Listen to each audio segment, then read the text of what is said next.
ओवैसी साहब, आप social media पर इतने एक्टिव रहते हैं, आपको भी बड़ा अजीब लग रहा होगा कि जो लोग आपको इतने सालों से ट्रोल करते आए, आपकी इतनी आलोचना करते आए, आज आप सबके हीरो बने हुए हैं। ओवैसी साहब पूरे देश के हीरो बने हुए हैं। मतलब किसी भी पक्ष का हो, किसी भी धर्म का हो, असदुद्दीन ओवैसी आज हिंदुस्तान के हीरो बने हुए हैं। आपको कैसा लग रहा है, ये एहसास कैसा है ओवैसी साहब?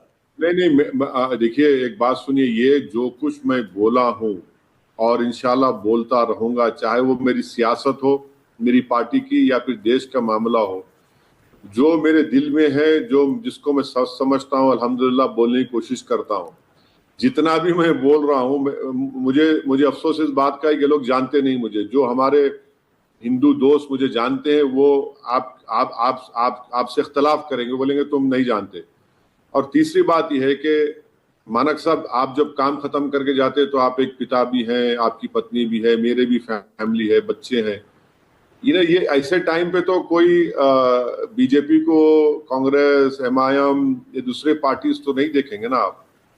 आपको तो अपने आर्म फोर्सेस के हौसलों को बुलंद रखना है, और हमको ये सोचना है कि उनके परिवार पर क्या गुजर रही होगी, जो इस मुल्क की सालिमियत को, इस मुल्क की जमीन को बचाने के लिए आतंकवादियों से, एक पड़ोसी मुल्क के गैर जिम्मेदार रवैये को देखकर उन पे क्या गुजर रही होगी।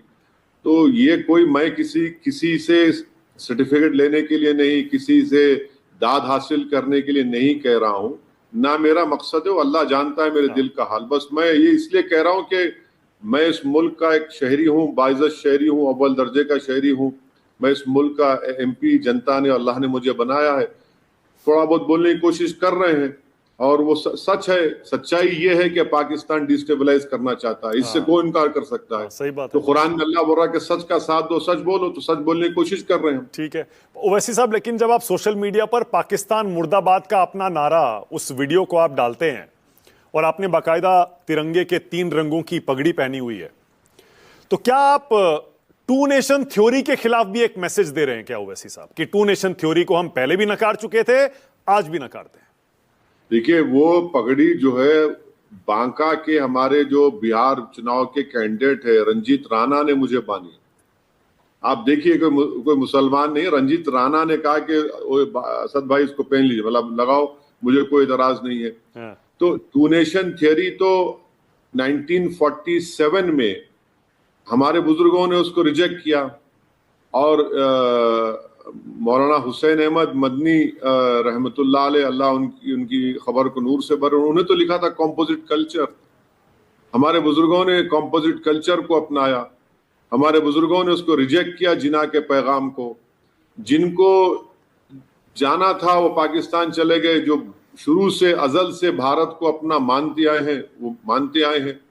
हम इसी सरजमीन में पैदा हुए, और इसी के आगोश में हम लोग चले जाएंगे जब अल्लाह का हुक्म होगा। तो टू नेशन थियरी को हमने कब अपनाया है?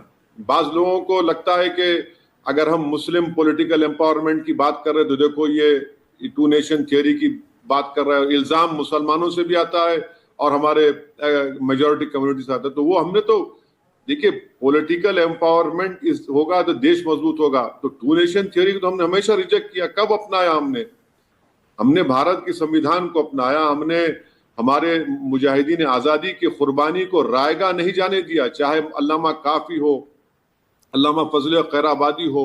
इनकी कुर्बानियों को हम कैसे रायगा जाने देंगे? उन्होंने सब कुछ अपना लुटा दिया, अपनी जानों की कुर्बानी दी, तो हम उनके वारिस हैं।